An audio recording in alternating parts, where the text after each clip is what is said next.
ये रिश्ता क्या कहलाता है में पूकी को खो देने के बाद से अभीरा को जहाँ भी बॉक्सेस दिखते हैं अभीरा वो बॉक्सेस खोलकर देखती है कि कहीं उसकी बेटी पूकी उधर तो नहीं है।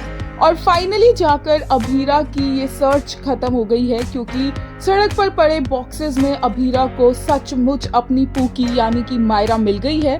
हालांकि अभीरा को पता नहीं है कि ये उसी की ही बेटी है।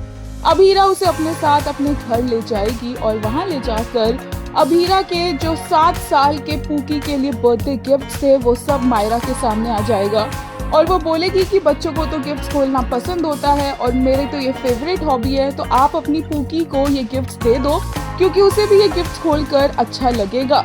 अभीरा ये सब बातें सुनकर इमोशनल हो जाती है, ये जानते हुए कि पूकी उसके पास नहीं है, बट एक्चुअल में जो उसके सामने खड़े होकर ये सब बोल रही है वो उसी की पूकी है। और बाद में देखने को मिलता है कि कैसे अभीरा उसे खाना भी खिलाने की कोशिश करती है, लेकिन मायरा अभीरा के सामने बोल देती है वो सिर्फ गीतू के हाथ से खाना खाती है और वो बोल देती है कि गीतू उसकी मम्मा है।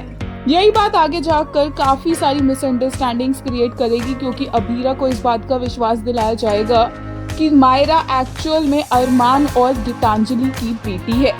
लेकिन एक माँ का दिल तो सच्चाई पहचान ही लेता है। बात करें आज के एपिसोड की तो अभीरा और अरमान को इतने टाइम के बाद एक साथ एक फ्रेम में देखकर बहुत से फैंस को अपने ओजी अभिमान याद आ गए कुछ पलों के लिए, और बिल्कुल अरमान की ही तरह थोड़े देर के बाद वो सब पल भूल भी गए क्योंकि अरमान ने इतना कुछ कर दिया है कि अब उसका वापस अभीरा की लाइफ में आना कुछ फैंस को पसंद नहीं आ रहा है। एक यूजर ने कहा, destiny has its own way of healing broken hearts. Years ago, a mother's trembling hands left her daughter in a box, a desperate attempt to save her from danger.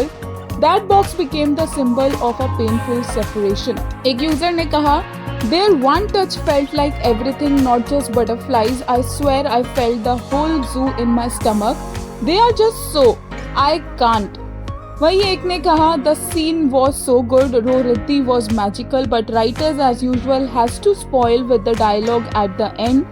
वही एक ने कहा, रो Riddhi chemistry so strong, even I started feeling something again for Abhiman, but then much like Arman in the video, I too remembered his can'ts.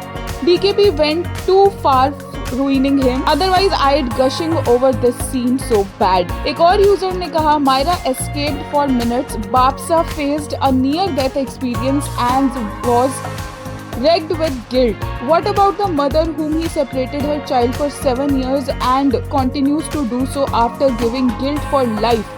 For the same thing happened today.